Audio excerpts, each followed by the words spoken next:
नमस्कार भक्तों। शक्ति देव महिमा में आप सभी का स्वागत है। आज मैं आपको पद्म पुराण के अनुसार माघ महात्म्य का 5वां अध्याय सुनाऊंगी। महात्मा पुष्कर के द्वारा नरक में पड़े हुए जीवों का उद्धार। वशिष्ठ जी कहते हैं, राजन, माघ स्नान और उपवास आदि महान पुण्य करने वाले मनुष्य इसी प्रकार दिव्य लोकों में जाते आते रहते हैं। पुण्य ही सर्वत्र आने जाने में कारण है। पूर्व काल में विप्रवर पुष्कर भी यमलोक में गए थे और वहां बहुत से नारकीय जीवों को नरक से निकालकर फिर यहीं आ पूर्ववत अपने घर में रहने लगे। त्रेता युग में जब भगवान श्री रामचंद्र जी राज्य करते थे, तभी एक समय किसी ब्राह्मण का पुत्र मरकर यमलोक में गया और पुनः वह जी उठा। क्या यह बात तुमने नहीं सुनी है? देवकी नंदन श्री कृष्ण ने अपने गुरु सांदीपनि के पुत्र को, जिसे बहुत दिनों पहले ही ग्राह ने अपना ग्रास बना लिया था, पुनः यमलोक से ले आकर गुरु को अर्पण किया था। इसी प्रकार और भी कई मनुष्य यमलोक से लौट आए हैं। इस विषय में संदेह नहीं करना चाहिए। अच्छा बताओ, अब और क्या सुनना चाहते हो? दिलीप ने पूछा, मुने, पुष्कर नामक श्रेष्ठ ब्राह्मण कहाँ के रहने वाले थे? वे कैसे यमलोक में आए और किस प्रकार उन्होंने नरक से पापियों का उद्धार किया? वशिष्ठ जी बोले, राजन, मैं महात्मा पुष्कर के चरित्र का वर्णन करता हूँ। वह सब पापों का नाश करने वाला है। तुम सावधान होकर सुनो। बुद्धिमान पुष्कर नंदीग्राम के निवासी थे। वे सदा अपने धर्म के अनुष्ठान में लगे रहने वाले और सब प्राणियों के हितैषी थे। सदा माघ स्नान और स्वाध्याय में तत्पर रहते तथा समय पर अनन्य भाव से श्री विष्णु की आराधना किया करते थे। महायोगी पुष्कर अपने कुटुंब के साथ रहते और नित्य अग्निहोत्र करते थे। राजन, वे अप्रेम्य हरे, विष्णु, कृष्ण, दामोदर, अच्युत, गोविंद, अनंत, देवेश्वर इत्यादि रूप से केवल भगवान नामों का कीर्तन करते थे। महामते, देवता का आराधन छोड़कर और किसी काम में उन ब्राह्मण देवता का मन स्वप्न में भी नहीं लगता था। एक दिन सूर्य नंदन यमराज ने अपने भयंकर दूतों को आज्ञा दी, जाओ, नंदीग्राम निवासी पुष्कर नामक ब्राह्मण को यहाँ पकड़ ले आओ। यह आदेश सुनकर और यमराज के बताए हुए पुष्कर को न पहचान कर वे इन महात्मा पुष्कर को ही यमलोक में पकड़ लाए। ब्राह्मण पुष्कर को आते देख यमराज मन ही मन भयभीत हो गए और आसन से उठकर खड़े हो गए। फिर मुनि को आसन पर बिठाकर उन्होंने दूतों को फटकारा, तुम लोगों ने यह क्या किया? मैंने तो दूसरे पुष्कर को लाने के लिए कहा था। तुम लोगों के कितने पापपूर्ण विचार हैं। भला इन सब धर्म के ज्ञाता, विशेषतया भगवान विष्णु के भक्त, सदा माघ स्नान करने वाले और उपवास परायण महात्मा पुरुष को यहाँ मेरे समीप क्यों ले आए? दूतों को इस प्रकार डांट बताकर प्रेतराज यम ने पुष्कर से कहा, ब्राह्मण, तुम्हारे पुत्र और स्त्री आदि सब बांधव बहुत व्याकुल होकर रो रहे हैं, अतः तुम भी अभी जाओ। तब पुष्कर ने यम से कहा, भगवन, जहाँ पापी पुरुष यातनामय शरीर धारण करके कष्ट भोगते हैं, उन सब नरकों को मैं देखना चाहता हूँ। यह सुनकर सूर्य कुमार यम ने पुष्कर को सैकड़ों और हजारों नरक दिखलाए। पुष्कर ने देखा, पापी जीव नरकों में पड़कर बड़ा कष्ट भोगते हैं। कोई शूल पर चढ़े हैं, किन्हीं को व्याघ्र खा रहा है, जिससे वे अत्यंत दुखित हैं। कोई तपी हुई बालू पर जल रहे हैं, किन्हीं को कीड़े खा रहे हैं। कोई जलते हुए घड़े में डाल दिए गए हैं, कोई कीड़ों से पीड़ित हैं। कोई असी पत्र वन में दौड़ रहे हैं, जिससे उनके अंग छिन्न भिन्न हो रहे हैं। किन्हीं को आरों से चीरा जा रहा है, कोई कुल्हाड़ों से काटे जाते हैं, किन्हीं को खारी कीचड़ में कष्ट भोगना पड़ता है, किन्हीं को सुई चुभो चुभो कर गिराया जाता है, और कोई सर्दी से पीड़ित हो रहे हैं। उनको तथा अन्य जीवों को नरक में पड़कर यातना भोगते देख पुष्कर को बड़ा दुख हुआ। वे उनसे बोले, क्या आप लोगों ने पूर्व जन्म में कोई पुण्य नहीं किया था, जिससे यहाँ यातना में पड़कर आप सदा दुख भोगते हैं? नरक के जीवों ने कहा, विप्रवर, हमने पृथ्वी पर कोई पुण्य नहीं किया था, इसी से इस यातना में पड़कर जलते और बहुत कष्ट उठाते हैं।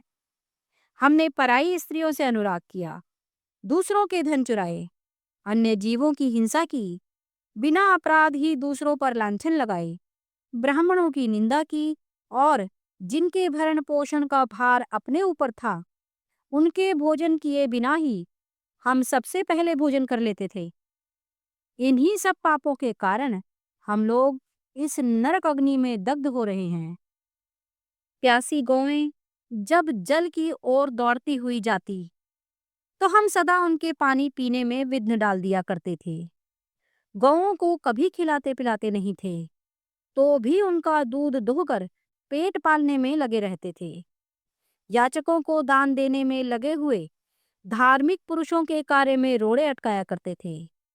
अपनी स्त्रियों को त्याग दिया था, व्रत से भ्रष्ट हो गए थे, दूसरे के अन्न में ही सदा रुचि रखते थे, पर्वों पर भी स्त्रियों के साथ रमण करते थे, ब्राह्मणों को देने की प्रतिज्ञा करके भी लोभवश उन्हें दान नहीं दिया।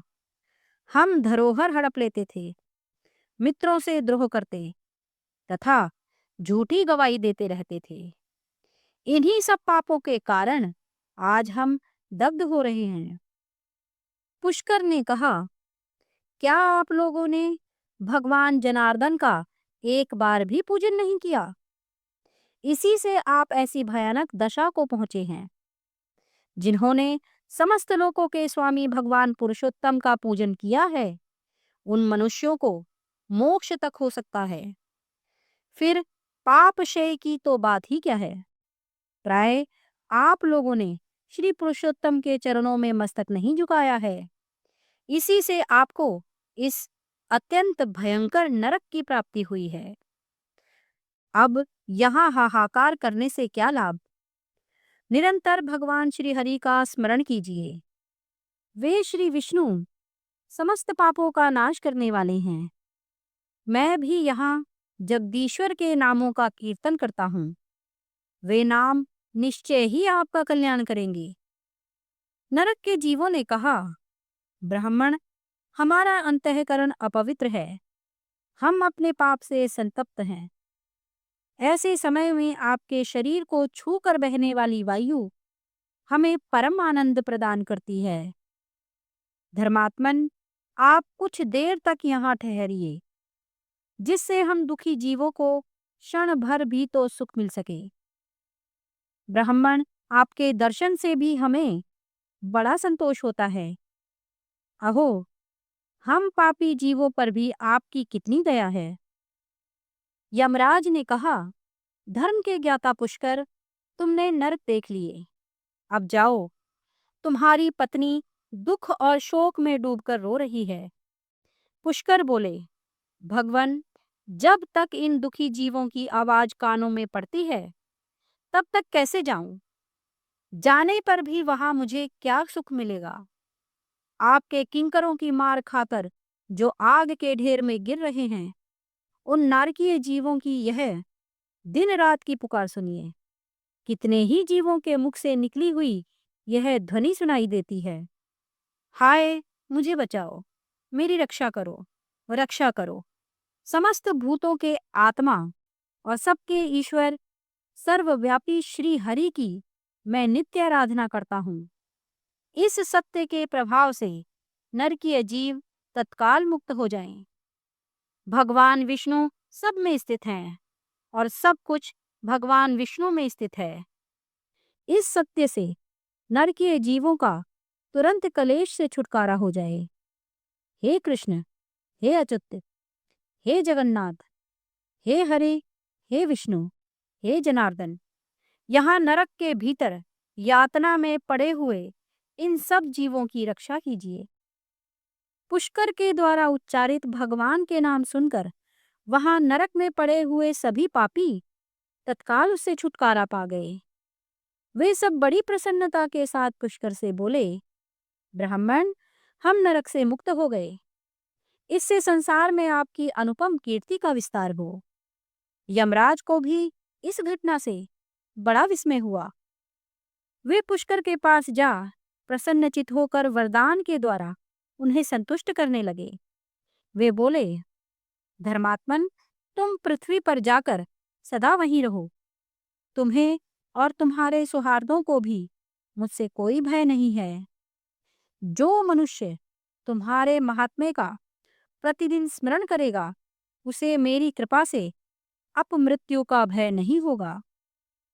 वशिष्ठ जी कहते हैं, यमराज के यूं कहने पर पुष्कर पृथ्वी पर लौट आए और यहाँ पूर्ववत स्वस्थ हो भगवान मधुसूदन की पूजा करते हुए रहने लगे। राजन, मेरे द्वारा कहे हुए महात्मा पुष्कर के इस महात्म्य को जो सुनता है, उसके सारे पापों का नाश हो जाता है। भगवान विष्णु का नाम कीर्तन करने से जिस प्रकार नरक से भी छुटकारा मिल जाता है, वह प्रसंग मैंने तुम्हें सुना दिया। आदि पुरुष परमात्मा के नामों की थोड़ी सी भी स्मृति संचित पापों की राशि का तत्काल नाश कर देती है।